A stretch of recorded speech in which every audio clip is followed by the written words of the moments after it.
تو اس وقت شیخ احمد کبیر الرفاعی، رفاعیہ سلسلے کے بڑے بزرگ، وہ جن کے چاہت پہ اللہ کے نبی کا ہاتھ قبر منور سے نکلا تھا، کہ حضرت شیخ احمد کبیر رفاعی رحمۃ اللہ تعالیٰ علیہ جب مدینہ منورہ حاضر ہوئے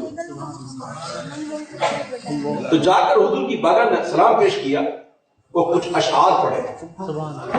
اس اشعار کا ترجمہ یہ تھا، مفہوم یہ تھا کہ یا رسول اللہ صلی اللہ علیہ وسلم، جب میں دور تھا تو اپنی روح کو آپ کی بارگاہ میں بھیجا کرتا تھا،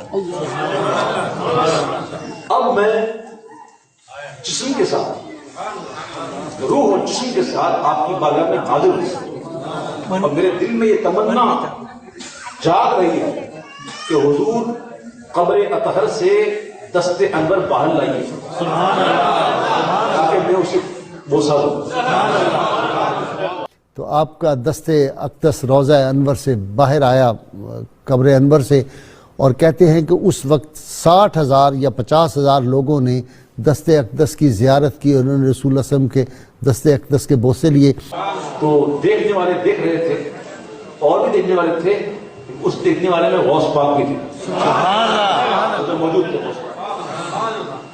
ہاتھ چومیا، لیکن اتھے ویکھو جامی اتھے ہاتھ نکلیا، فرمایا جامی او جذبہ بیاننا ہے کہ میری اولاد نہیں، خاندان نہیں، میں عشق نہیں قدر کرنے والا، اتھے ہاتھ نہ کرنا، میں آپ نکل کے باہر آ سکتا۔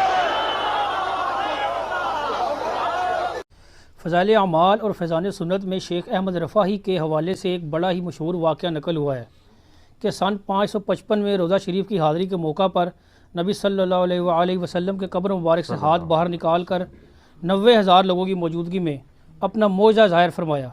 آپ معجزات کے منکر ہیں؟ اگر نہیں تو پھر آئے دن اس واقعے کا مذاق کیوں اڑاتے ہیں؟ اس لیے مذاق اڑاتا ہوں کہ یہ کہانی ہے، اس طرح کا کوئی معجزہ ہونا ہوتا تو صحابہ کرام کے ساتھ ہوتا، یہ نہیں ہے کہ آپ ہر چیز کو معجزہ کہہ کے مان لیں گے۔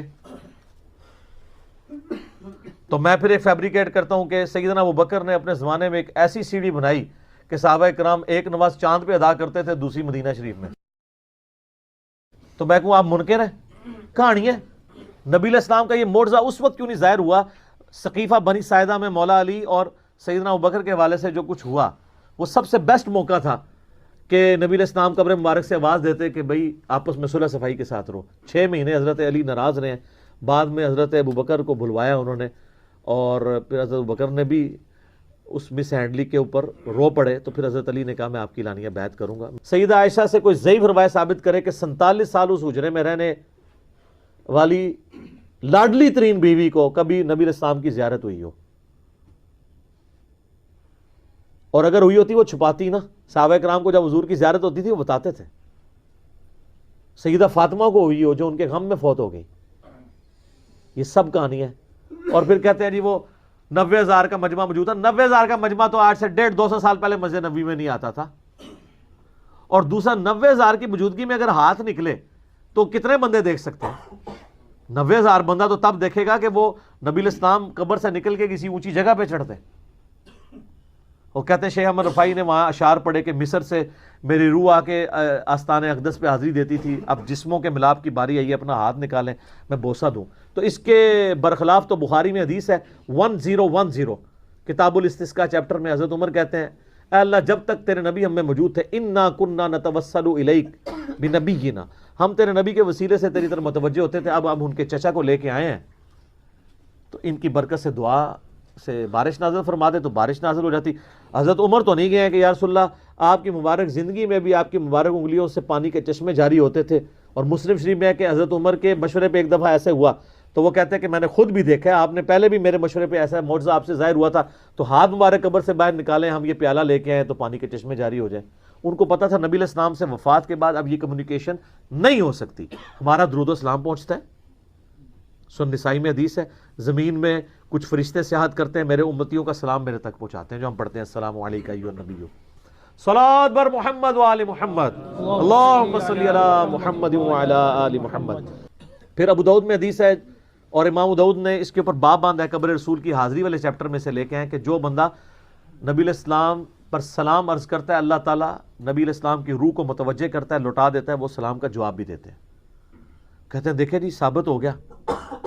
تو اس سلام کے جواب کی آواز آتی ہے روزہ شریف پہ کسی کو؟ نہیں. تو جب آواز نہیں آ رہی تو ہمارا پہنچنا بھی برزخی, جواب دینا بھی برزخی. ورنہ آپ ہمارا پہنچنا کہہ رہے ہیں کہ فزیکل ہے کہ وہ سن رہے ہیں, پھر ان کا جواب بھی فزیکل ہونا چاہیے. یہ سب برزخی معاملات ہیں, اور یہ انہوں نے دین میں خود سے چیزیں داخل کی ہیں. ابو داؤد میں حدیث ہے میری قبر پہ میلہ مت لگانا, تم دنیا کے کسی بھی حصے میں درود پڑھو گے اللہ تمہارا درود میرے تک پہنچا دے گا. صلوات بر محمد وآل محمد اللہم صلی علی محمد وعلی آل محمد. تو یہ شیخ احمد رفاعی والا واقعہ بالکل جھوٹا گستاخانہ واقعہ ہے. نبی علیہ السلام کو کوئی چیز مجبور نہیں کر سکتی.